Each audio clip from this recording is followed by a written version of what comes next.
किताब लिखी, पहले एक आर्टिकल लिखा, फिर एक किताब लिखी, द टायरेनी ऑफ मेजॉरिटी, बहुमत का आतंक। उन्होंने कहा कि इस डेमोक्रेसी में ये कोई सेफ्टी वॉल्व नहीं है कि अगर मेजॉरिटी का आतंक हो तो वो गवर्नमेंट बनाएगी, वो सरकारें बनाएगी, वो वोट देगी तो सरकारें कानून बना लेंगी तो हमें पालन करना पड़ेगा, तो कोई हमारे पास रेस्पाइट नहीं है। तो डेमोक्रेसी का ये खतरा है। पर जरा आप दिल पे हाथ रख के कहिए, क्या वास्तव में हिंदुस्तान में टायरनी ऑफ मेजॉरिटी हो सकेगी? मैं आपको कुछ आंकड़े देता हूं। बहुत शोर था जब इमारत गिरी अयोध्या में, हुआ कि साहब एक सैलाब हिंदू जज्बा का आ गया है। आप जानते हैं कितना वोट मिला था? 7 वोटर जो वोट देने गया पोलिंग बूथ पे, उसमें से सिर्फ 1 ने बीजेपी को वोट दिया था, 6 ने नहीं दिया था। कुछ फैक्ट्स आप लोगों को शायद मालूम नहीं है, आप एनालाइज नहीं कर पाए। इस हिंदुस्तान की तासीर है कि आपने जैसे ही एग्रेसिव पोस्चर लिया तो वो विड्रॉ कर जाएगा, वो कास्ट ग्रुप्स में चला जाएगा, वो डिफरेंट बाकी उसमें चला जाएगा। एग्रेसिव पोस्चर मेजॉरिटी टायरनी का हो ही नहीं सकता हिंदुस्तान में, ये पॉसिबल नहीं है। आप देखें 2014 में एक तो बहुत बड़ा वो आया, लेकिन वो कम्युनल नहीं था, वो डेवलपमेंट के एब्सेंस को लेके था। For want of development, for want of various other factors which were rather irritating the minds of the collective consciousness of people, it was because of that कि वोट ट्रांसफर हुए और वो किसी एक पार्टी को गए। और जानते कितने वोट थे? सिर्फ 32%। मेजॉरिटी 32% नहीं है। फिर जैसे ही आप एग्रेसिव होंगे, आप देखेंगे कि ये वो उनसे हटने लगेगा। ये उसकी तासीर है, इसलिए बहुत डरने की जरूरत नहीं है, बहुत सोचने की जरूरत नहीं है। ये तासीर है कि आप इसको बदल नहीं सकते, और ऐसा नहीं होगा कि पूरे एक दिन हिंदुस्तान में सब कुछ वैसा ही हो जाएगा, मेजॉरिटी टायरनी आ जाएगी, ऐसा होता नहीं है। लेकिन अब देखिए मीडिया की प्रॉब्लम क्या है। देखिए मेरी नीयत को आप क्वेश्चन ना करें, हमारी जहनियत को तो करें। हमारी जहन में दिक्कत है, हम बहुत पढ़े लिखे नहीं हैं, हम बहुत चीजों को समझ नहीं पाते हैं, ये दिक्कत तो है। लेकिन हमारे नीयत में प्रॉब्लम नहीं है। उदाहरण के लिए, एक हफ्ते पहले एक खबर आई, हिंदुस्तान में तलाक, और ये 2011 का जो सेंसस फाइनल अब आ रहा है डाटा, ये उसके खबरें हैं।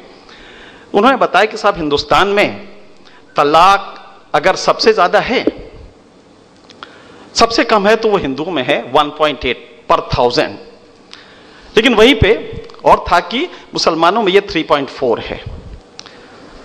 लेकिन हिंदुओं में सबसे ज्यादा सेपरेशन है, 5.4 पर 1000।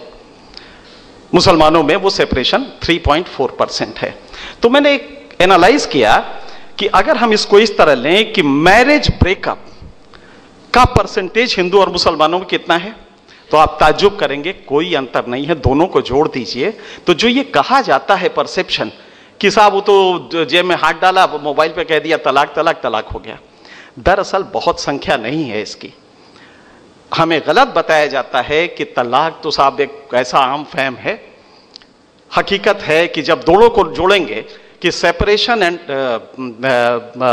तलाक, डाइवोर्स, तो आप पाएंगे कि हिंदुओं में मैक्सिमम है 5.4%, क्योंकि वो कुछ नहीं करता, वो जाता ही नहीं घर पे, वो कहीं और रहने लगता है। इस हकीकत को हम नहीं जानते, हमें इसको भी सुधारना है। 1.8% सिर्फ तलाक हिंदुओं में होता है, लेकिन मुसलमानों में 3.4% है, मतलब दूना है, लगभग दूना है पर 1000। कोई बहुत बड़ा कयामत बरपा नहीं हुआ है, लेकिन फिर भी ये एक पिक्चर जाती है कि साहब ये तो इतना इजी है कि उन्होंने जब भी खड़े हुए अचानक उनको मूड आया उन्होंने कह दिया। ऐसा है नहीं। अगर दोनों को आप क्लब करेंगे तो 8.3% marriage is on the marriage बहुत स्ट्रांग नहीं है, मैरिज टूट गया है, या आप कह सकते हैं जब दोनों को जोड़ लें तो मुसलमानों में 8.3% है, हिंदुओं में 7.6 या 8 है, इतना ही अंतर है, कोई ज्यादा नहीं है अगर दोनों को जोड़ें। मीडिया को यह खबर दिखानी चाहिए, लेकिन यह प्रॉब्लम उसके समझ की है कि ये फिगर उसको बहुत मुतासिर नहीं करते, इन फिगर से उसको कुछ मिलता नहीं है, तो वो समझता है कि इसको दिखाने की कोई हमारा मकसद नहीं सर्व हो रहा है। इसी के ठीक उल्टा एक और फिगर आई जो कल आई है। मुसलमानों में एजुकेशन लिटरेसी काफी पुअर है, हमें यह भी बताना चाहिए। खास करके औरतों में तो काफी कम है लिटरेसी लेवल। अगर हम मुसलमानों में लिटरेसी 42% है, हिंदुओं में 53% या 55% है, तो हमें आपको यह बताना पड़ेगा कि नहीं साहब ये गलत हो रहा है। क्या हम ये सब बता पाते हैं? ये चीजें हम नहीं जानते। इंडियन मीडिया का वो शगल ही नहीं, वो मशगला नहीं है। इंडियन मीडिया तो कहीं और है। तो ये बिल्कुल हमारी गलती है। और जो बता रहे हैं, अभी चमड़िया जी ने बताया, विनोद जी ने बताया, बिल्कुल सही कह रहे हैं कि ये दिक्कतें हैं मीडिया की, लेकिन ये उनके समझ की दिक्कतें हैं, ये उनके इरादे, उनके नियत की दिक्कत नहीं है। ऐसा नहीं कि सब लोग लगे हुए हैं और कुछ हैं, कुछ होंगे, मीडिया नाम लिया आप लोगों ने, वो हो सकता है हाईली बायस रिपोर्टिंग करते हो, लेकिन 6 मीडिया के ऑर्गेनाइजेशंस और हैं जो उसके खिलाफ करते हैं। तो ये कहना कि नहीं साहब पूरी मीडिया एक तरफ हो गई है, ऐसा है नहीं। अब तो ये हालत है कि इसको तो वैसे भी अब आप लोग परेशान ना हो, सोशल मीडिया में जिसमें कोई सेठ नहीं है, ये अंबानी का नहीं है सोशल मीडिया, 1 रुपए में आप कितने मैसेजेस कर देते हैं आप ये समझ सकते हैं। ऐसे में सोशल मीडिया आज हमारे न्यूज रूम के कैरेक्टर को बदल देता है। अगर किसी चीज पे सोशल मीडिया में बहुत ज्यादा रिएक्शन आ रहा है तो शाम को हमारा स्टूडियो डिस्कशन का टॉपिक बदल जाता है। तो आज आपके पास ये हथियार है, और ये गरीबों का हथियार है, ये कॉमन मैन का हथियार है। लिहाजा अब वो पैसे वाले अगर चाहें भी कि इसको मीडिया को हाईजैक कर लें, हो नहीं पाता है। अब देखिए हमारी दुश्वारी क्या है। ये मीडिया जितना कॉस्टली है, टेलीविजन खास करके, ये कोई एनके सिंह तो लगा नहीं सकते, विनोद शर्मा की हैसियत के बाहर है। कौन करेगा? कोई सेठी आके करेगा। इसको कोई छोटा मोटा आदमी तो नहीं लगाएगा। तो क्या करें, हम बंद कर दें? आपका जो आम जो शिकायत है आपकी, साहब ये बड़े बड़े कारपोरेट हाउसेज है, अरे भाई वही चलाएंगे, मैं थोड़ी चला सकता हूं, मैं तो नौकरी मुलाजिम ही रहूंगा उसमें। फिर दिक्कत कहां है? दिक्कत यह है कि जो वो एडिटर्स बैठे हैं उनका अपना जो कॉन्शियंस होता है, क्या वो पूरा है? बहुत मोटी मोटी तनख्वाहें मिलती हैं, नतीजा ये होता है कि उनके रीढ़ की हड्डी थोड़ा सा गड़बड़ हो जाती है, उसकी वजह से दिक्कत आती है। आज जब जरूरत पड़े, और अभी भी एडिटर्स हैं, वैसे ऐसा नहीं है, एडिटर्स हैं जो कमिटेड हैं और वो नहीं चाहते और वो रोकते हैं। मालिक को इसमें बहुत ज्यादा इंटरेस्ट नहीं है कि आप हिंदू दिखा रहे हैं, मुसलमान दिखा रहे हैं। मालिक का टीआरपी अगर चलता रहता है, क्योंकि उसकी पूरी राइजन दायतर जो है, उनका अस्तित्व का जो कारण है वो ये है कि ये चैनल चलेगा तो उनकी बात सुनी जाएगी, कोई भी सरकार हो, और उसके लिए आपको हकीकत देना पड़ेगा। तो इतना इजी नहीं है कि कोई अंबानी जो चाहेगा कर लेगा। सोचिए जरा 70 साल में, तब तो बहुत कुछ ये कर ले गए होते पैसे वाले, ऐसा हुआ नहीं है। इसलिए बहुत ज्यादा हम बल्कि अप्रिशिएट करें मीडिया को। अखलाक हमने दिखाया, 4 दिन दिखाया अखलाक, आप उसको अप्रिशिएट नहीं करते हैं। ये सत्ता के लोग खत्म कर देते उस केस को, लेकिन हम होने नहीं देते हैं। अखलाक उसी शिद्दत से दिखाया जिस शिद्दत से हमने उन्हें दिखाया। ऐसा नहीं है। आप जो अच्छा लगता है, तालियां भी बजती हैं जब मीडिया को हम गाली देते हैं, और ज्यादा ताली बजती है जब मीडिया में हो के मीडिया को गाली देते हैं। लेकिन इसको सुधारने के टूल्स हैं हमारे पास, और हम उसको करते हैं। ऐसा नहीं कि हम उसको छोड़ देते हैं। आज आप देखिए, अभी बड़ा अच्छा शारदा जी ने कहा, इस देश में 25 साल में हर 35 मिनट पे एक किसान सुसाइड करता है। वो हिंदू भी होता है, मुसलमान भी होता है। इस देश में 25 साल से मुतवातिर हर रोज 2052 किसान खेती छोड़ देता है।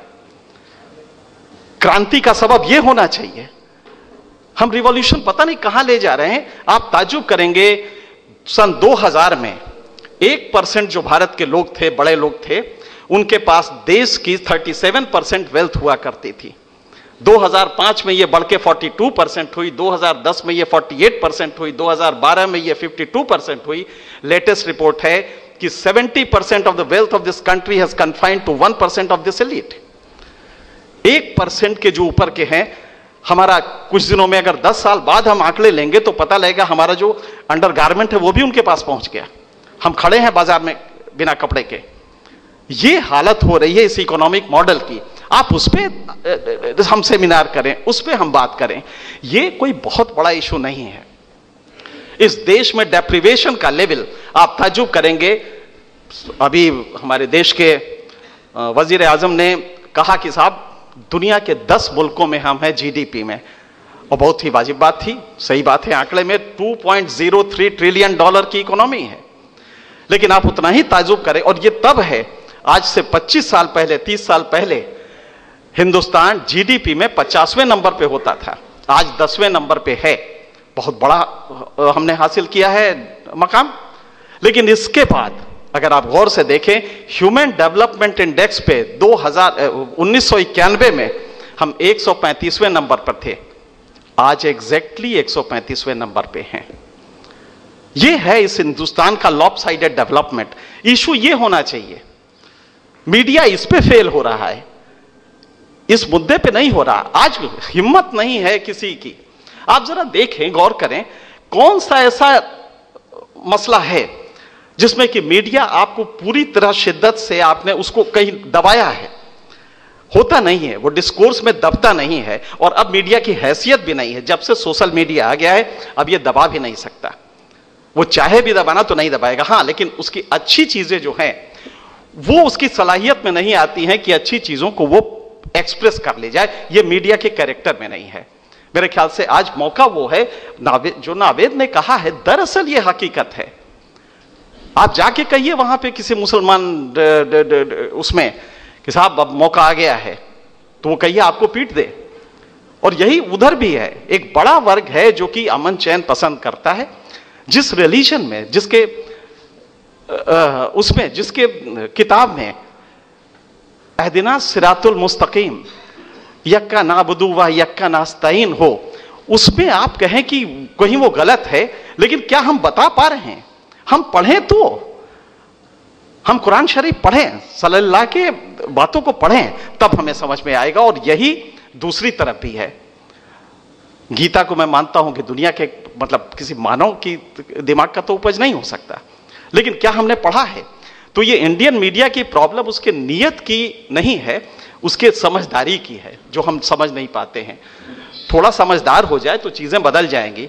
और जब हमारे पास तमाम ऐसे एडिटर्स बड़े हैं जो इन चीजों को जानते हैं, समझते हैं, तो मेरे ख्याल से बहुत ज्यादा घबराने की जरूरत नहीं है।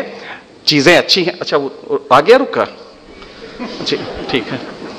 तो मैं यही कहूंगा कि मीडिया में गलतियां हो रही हैं, लेकिन आप परेशान ना हो, क्योंकि इस समय 273 चैनल्स हैं इस कंट्री में, 1,02,000 न्यूज़पेपर्स एंड मैगजीन्स हैं।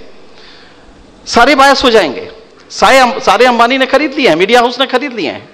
और अगर इन सबको खरीद लिया है तो सोशल मीडिया बगल में खड़ा है। इसलिए ऐसा नहीं है, आप कोई, मैं तो माइनॉरिटी मानता भी नहीं हूं, कोई चाहे किसी की वॉइस को दबाना, वो मुमकिन नहीं है, वो पॉसिबल नहीं है कि अब दब पाए। और इंडियन मीडिया लगातार ग्रो कर रहा है, अपने को रिफाइन भी कर रहा है।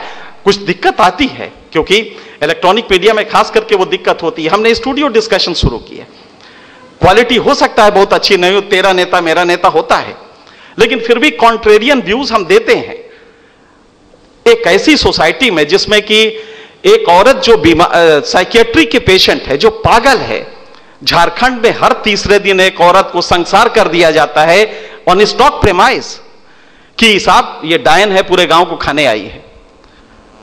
उस जहनियत में आप डेमोक्रेटिक प्रैक्टिसेस लाए हैं, और वो भी वेस्टमिनिस्टर सिस्टम का, इंग्लैंड से लेके आए हैं। तो कलेक्टिव कॉन्शियसनेस की क्वालिटी हमारी खराब है,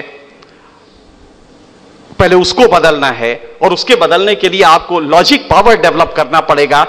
आप लॉजिकल फैलेसीज हैं, एक आप देखें कभी भी कोई किस्सा होता है तो उसको क्या किया जाता है, सेलेक्टिव एप्रोप्रिएशन ऑफ फैक्ट्स। आपने 3 फैक्ट अपने मतलब के ले लिए और एक लॉजिक ब्लॉक बना दिया, जबकि उसके पीछे वाला फैक्ट जैसे ही आप देखेंगे तो कहेंगे अच्छा नहीं ऐसे नहीं ऐसे है। उसके पहले पता लगा कि उसने गाली दी थी, उसके और पीछे जाएंगे तो लगेगा जमीन का झगड़ा था। लेकिन हम जितने फैक्ट से हमारा काम चल जाता है उतने ही ले लेते हैं। तो भारत में एक प्रॉब्लम होती है, खास करके मीडिया में, दे सेलेक्टिवली अप्रोप्रिएट फैक्ट्स। वो अपने मतलब का फैक्ट लेके स्टूडियो डिस्कशन करा देते हैं।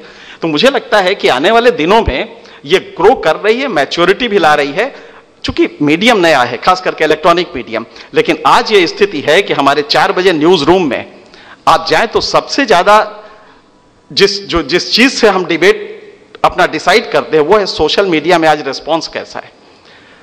तो लिहाजा आप सब लोग सोशल मीडिया में लगे, हाँ लॉजिकली करेक्ट रहिए। मुश्किल यह है कि बहुत गाली देते हैं, मुझे भी कई बार गाली पड़ती है, तो उससे बचे तो अच्छा रहेगा। बहुत बहुत शुक्रिया।